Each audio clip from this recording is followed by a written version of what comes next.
ปิดคลิปอยู่สวนพี่น้องมื้อนี้เนาะมื้อนี้ก็เว้าแปลงสิใช้สูตร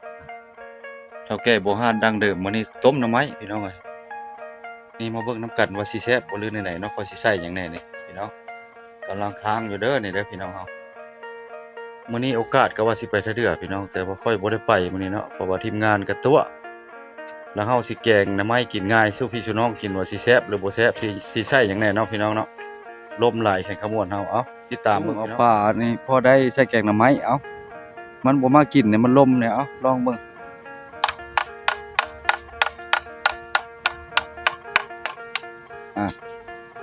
จะได้มาอยู่บ่ย่อหมูโนหันหมูอาหารว่านก็ยังสะม้อยอยู่ยังบ่มาอยู่โอ้จะแม่นหยังแต่เก้าละเกลือละพึกวันนี้บ่มาเนาะจักเป็นจังไดมันเป็นจังไดจังบ่มาเบิ่งม่วนห้ามว่านหัวอาหารลงอีกก่อนนุ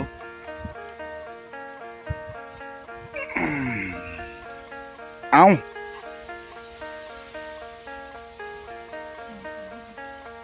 ไหลไปเมื่อละหัวอาหารป่าคือว่าไหนๆมันลมหลายบ่ไหนๆเนาะกระบบออกมามันหนาวแห้ง2วันนี่หนาวเนาะถือว่าหนาวผิดปกติเนาะเพราะว่าอยู่แข่งขมวนเฮานี่หนาวส่วนหลายก็ลมโตนผู้โตนผาเนี่ยแล้วโอ้โกกลงไปว่านี่ก็หมดมื้อพี่น้อง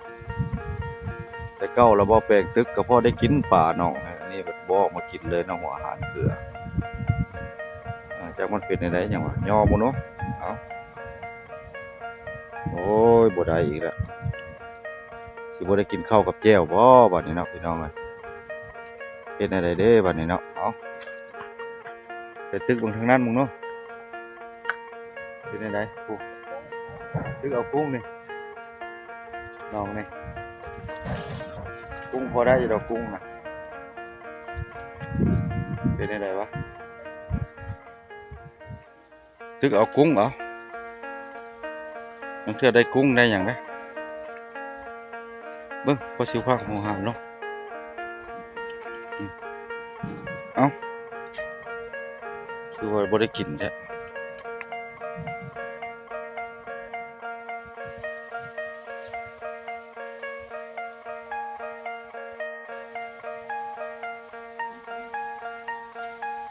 กุ้งก็ยังบ่ถึกมันลมหลายกุ้ง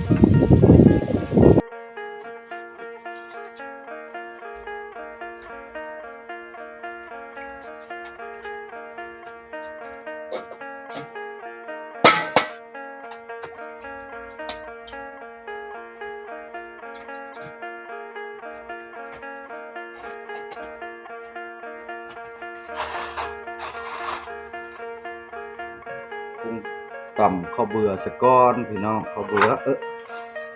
เอามาเผ็ดดิบใส่เผ็ดดิบใส่แกงหน่อไม้แซ่บๆนำกันตอนง่ายกินฝีมือบ่แปลงเราเพิ่นเนาะพี่น้องแกงหน่อไม้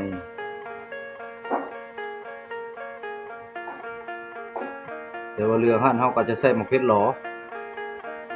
ใส่มะเขือหลอลงไป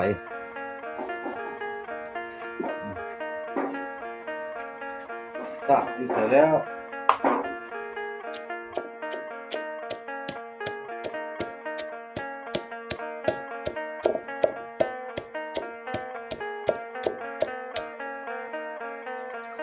ขั้นตอนอย่าลืมน้ำยานางอันนี้ก็คือยานางพี่น้องแกงหน่อไม้นี่ต้องได้มีน้ำยานางเฮาก็ได้ย่องแล้วเทื่อก็ปั้นเอาเนาะซื้อน้ำหั่นได้หยังก็ปั้นแล้วก็สิมีแนวประกอบใส่เนาะ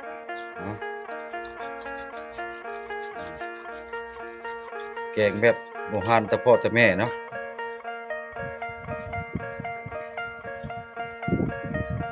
ต้องน้ำยานางลงนี่ซะก่อนเพราะว่าย่านขี้เหงื่อเนี่ยมันเหี่ยใส่หน่อไม้นี้พี่น้องอันนี้ก็คือน้ำยานาง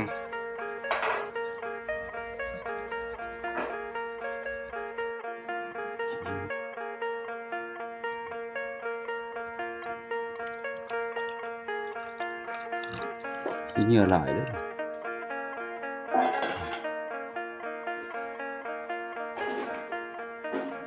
อืม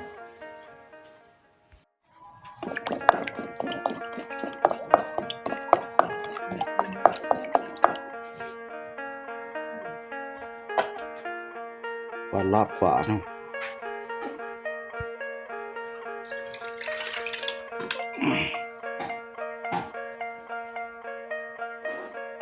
อืมยังบ่หมด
ผักสะแงงก็คือขาดบ่ได้เนาะหอมตัวนี้มันจะเกิดอยู่ทั้งไร่ทั้งนาเนาะยามนี้ก็เริ่มจากห้วยแล้วผักสะแงงเฮาบ้านเฮานี่วิธีประกอบอาหารเนาะแกงหน่อไม้มาทงมาให้มานามีหยังเฮาก็ใส่ลงไปมีจูจี้จิรอเฮาก็ต้องได้ใส่มันจึงแซ่บพี่น้องเฮาสิมีดุหมูใส่น้ำเนาะจักหน่อยขั้นตอนจะไปต้มซะก่อนแล้วจะมาปรุงเครื่องนี้อ่าคือว่ามีตะข้างไฟบัดนี้สุกแล้วก็ไม่กินอันนี้สาธิตให้กันเบิ่งวิธีแกงหน่อไม้ตาพ่อตาแม่ชนบทลาวเฮาเนาะถือว่าเห็นอยู่ต่างประเทศนี่ก็ย่านได้กินแต่หน่อไม้ปีดอันนี้หน่อไม้สดๆพี่น้องเนาะหน่อไม้สดๆเอาอยู่ก่อนี่เลยเอาขึ้นมาจะมาแกงให้กันกินข้าวง่ายนำกันเด้อพี่น้องเฮาเนาะทักทายสบายดีมื้อสักครู่สักคนมื้อนี้ออกมาสวนคือเก่ามาหัวมาสวนก็เลยได้รีวิวแกงหน่อไม้เฮ็ดกินง่ายให้พี่ให้น้องเบิ่งเนาะเพราะว่าเฮาตึกป่ามันก็บ่ได้พี่น้องนี่บริเวณก่อหน่อไม้ก็ยังสิพาพี่พาน้องก็เบิ่งหน่อไม้เลี้ยงน้องเนาะหน่อไม้ชาวบ้านเนี่ยได้กินตลอดแรงตลอดผลพี่น้องตลอดแรงตลอดผลเลยไม้เลี้ยงน้องเราปลูกไว้ค่อยแรงค่อยผลหน่อไม้อันนี้หน่อไม้เลี้ยงน้องถือว่ามาเล่มเพิ่นกระป้งเลยหรือว่าหดน้ำเพิ่นกระป้งน้ำพี่น้องเนาะเอาน้ำจากนี่แหละหดน้ำจากหนองสระนี่แหละหดโป่มขึ้นมาหดเลยแล้วเฮามาแล้วได้สาธิตให้พี่ให้น้องเบิ่งแกงหน่อไม้เพราะว่าตึกป่ามันก็บ่ได้แล้วเนาะป่าก็มันอยากลึงแล้วว่าซั่นจะกินหัวอาหารหอลมออกกินข้าวนำกันเด้อพี่น้องเฮามาสุขสุขคนฮ้อนกินกับแกงหน่อไม้นี่เนาะอยู่ให้อยู่นานึ่งข้าวไหม้ฮ้อนๆพี่น้องนึ่งข้าวสุกแล้วก็เอาหม้อหน่อไม้แกงค้างเลยแล้วก็กินเลยนะพี่น้องเฮาเพราะว่าเดี๋ยวนี้ก็12 โมงปลายแล้วผู้ดีกินพี่น้องกินข้าวง่ายโด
ซิมบ่เนาะ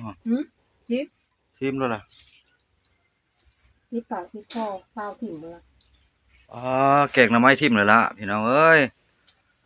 ใส่หมองบอกขมน่ะกินบ่ได้ขมหมดเนาะ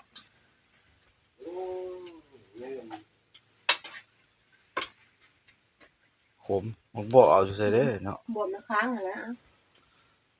จิ้มเลยโอ้โหมันต้องขมแล้วพอกับ